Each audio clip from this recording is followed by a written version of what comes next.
విజయదశమి పండుగ తర్వాత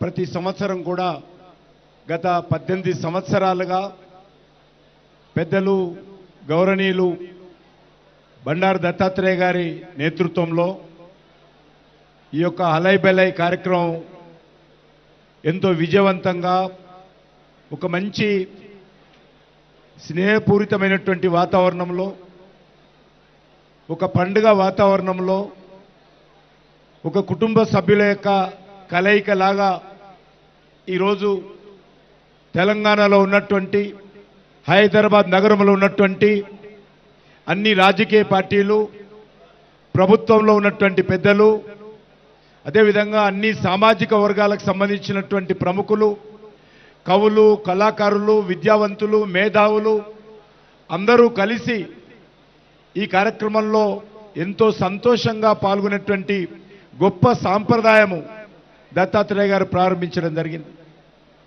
దత్తాత్రేయ గారు గవర్నర్ అయిన తర్వాత వారి కూతురు విజయలక్ష్మి గారు కూడా ఈ కార్యక్రమాన్ని ముందుకు తీసుకెళ్తూ మరి వారు గవర్నర్ అయిన తర్వాత కూడా ఏమాత్రం మరి వెనుకంజ వేయకుండా మరింత ఉత్సాహంతో ఈ కార్యక్రమాన్ని ముందుకు తీసుకెళ్తున్న విషయాన్ని మనము చూస్తూ ఉన్నాం. మనకందరికీ తెలుసు, దసరా అయిన తర్వాత జమ్మి పూజ చేసిన తర్వాత గ్రామాలలో కూడా మరి పొలం గట్ల తగాదాలు ఉన్నప్పటికీ, కులాల మధ్య కుంపట్లున్నప్పటికీ, కుటుంబాల మధ్య విభేదాలు ఉన్నప్పటికీ, రాజకీయ పార్టీల మధ్య విభేదాలు ఉన్నప్పటికీ మరి గ్రామాలలో ఉన్నటువంటి వాళ్ళందరూ కూడా మరి ఈరోజు కలిసేటువంటి సాంప్రదాయము అనేక వందల సంవత్సరాలుగా మన తెలంగాణలో దేశంలో కొనసాగుతుంది. అదే సాంప్రదాయాన్ని ఈరోజు రాష్ట్ర స్థాయిలో రాష్ట్ర రాజధానిలో రాజకీయ పార్టీల మధ్య సామాజిక వర్గాల మధ్య కూడా ఇది ఒక స్నేహపూరితమైనటువంటి అలై బలై పేరుతో ఈ కార్యక్రమాన్ని కొనసాగించడము నిజంగా ఒక గొప్ప కార్యక్రమని ఈ సందర్భంగా మనవి చేస్తున్నాను. అందరం కూడా వివిధ రాజకీయ పార్టీలకు సిద్ధాంతాలు ఉండొచ్చు, కార్యక్రమాలు ఉండొచ్చు, రాజకీయ పార్టీలు విమర్శించుకోవచ్చు, ప్రభుత్వాలను ఇతరులు విమర్శించవచ్చు. కానీ ఇలాంటి కార్యక్రమాలు వచ్చినప్పుడు కలవడం అనేటువంటి గొప్ప విషయం. ఈరోజు రాష్ట్రంలో మార్పులు వచ్చినాయి. మన తెలంగాణ రాష్ట్రంలో ఈరోజు రాజకీయ పార్టీల మధ్య అనేక రకాల మనస్పర్ధలు ఉన్నాయి. దీన్ని ఈ రకమైనటువంటి కార్యక్రమాల ద్వారా మరింత ఆఘాతం లేకుండా ఒక ఐకమత్యంతో ఉండే విధంగా ముందుకు తీసుకెళ్లాల్సిన అవసరం ఉంది. రాజకీయ పార్టీలు ప్రత్యేకంగా ఎన్నికలప్పుడు ఘర్షణ పడవచ్చు, ఎన్నికలప్పుడు విమర్శించుకోవచ్చు, ఎన్నికలప్పుడు తమ తమ ఎజెండా ప్రజలకు చెప్పుకోవచ్చు.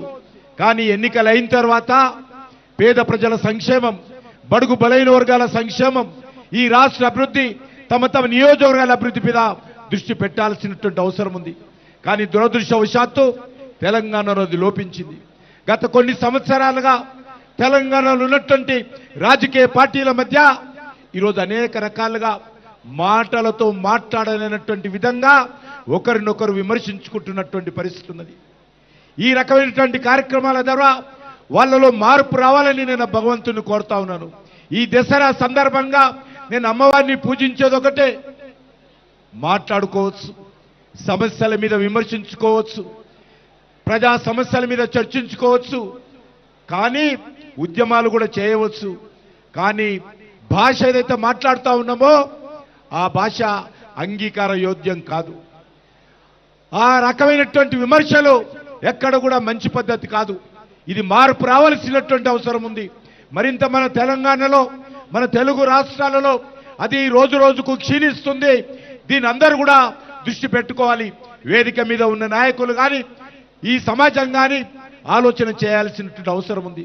ముఖ్యంగా మన తెలంగాణ సమాజము ఇప్పటి కూడా గ్రామాలలో కులాలకు అతీతంగా అన్ని వర్గాల ప్రజలు, అది ఏ కులమైనప్పటికీ కూడా వరుసలు పెట్టుకొని మాట్లాడుకుంటూ ఐక్యమత్యంతో గ్రామాలలో జీవనం కొనసాగించేటువంటి అద్భుతమైనటువంటి సాంప్రదాయము మన తెలంగాణలో ఉంది. కానీ ఈరోజు దాన్ని కూడా మర్చిపోయి ఈరోజు తెలంగాణ రాష్ట్రంలో రాజకీయ పార్టీల మధ్య విమర్శించుకుంటున్నటువంటి విధానము రానున్న రోజుల్లో ప్రజలు అసహించుకునే విధంగా, రాజకీయాలంటే ప్రజలు ఈసడించుకునే విధంగా ఈరోజు ఈ రకమైనటువంటి భాషలు మాట్లాడము ఏమాత్రం ఎవరికి కూడా సమంజసం కాదు. అందుకే అన్ని రాజకీయ పార్టీలను కోరుతా ఉన్నాను, మనం ఎన్నికలప్పుడు మాట్లాడుకోవచ్చు, కానీ రాజకీయ పార్టీలు ఎప్పుడు ఉంటాయి, ఈ వ్యవస్థ ఎప్పుడు ఉంటుంది, దీన్ని కొనసాగించాలి. కానీ మరి ఈరోజు ప్రజలు అసహించుకునే విధంగా రాజకీయాలను తయారు చేయకుండా ఉండాల్సినటువంటి అవసరం ఉంది. ఈరోజు దత్తాత్రేయ గారు చేస్తున్నటువంటి ప్రయత్నము మనందరికీ ఆదర్శంగా ఉండాలి. దత్తాత్రేయ చేస్తున్నటువంటి ప్రయత్నంతో అందరూ కూడా దీని ఉద్దేశాన్ని, దీని స్ఫూర్తిని తీసుకొని రాష్ట్ర రాజకీయాలు కావచ్చు, ఈరోజు మార్పు రావాల్సినటువంటి అవసరం ఉందని నేను ఈ సందర్భంగా కోరుకుంటూ, ఈరోజు దత్తాత్రేయ గారు ఈరోజు మనం చూస్తా ఉన్నాం, అనేకమైనటువంటి కళాకారులు, కవులు అందరినీ ఈరోజు గౌరవించేటువంటి సాంప్రదాయము, మన కళా సంపదను ప్రదర్శించేటువంటి సాంప్రదాయము, తెలంగాణకు సంబంధించినటువంటి అనేక రకాల వంటలను కూడా ఈరోజు మరి దాని రుచులను కూడా మనకు అందించేటువంటి ప్రయత్నము పెద్దలు చేస్తా ఉన్నారు.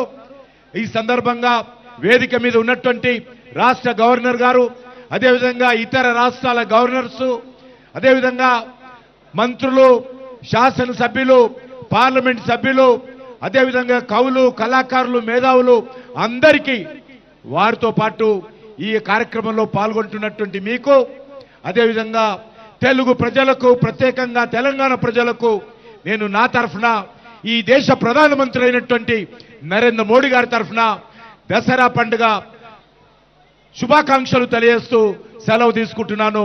భారత్ మాతాకి.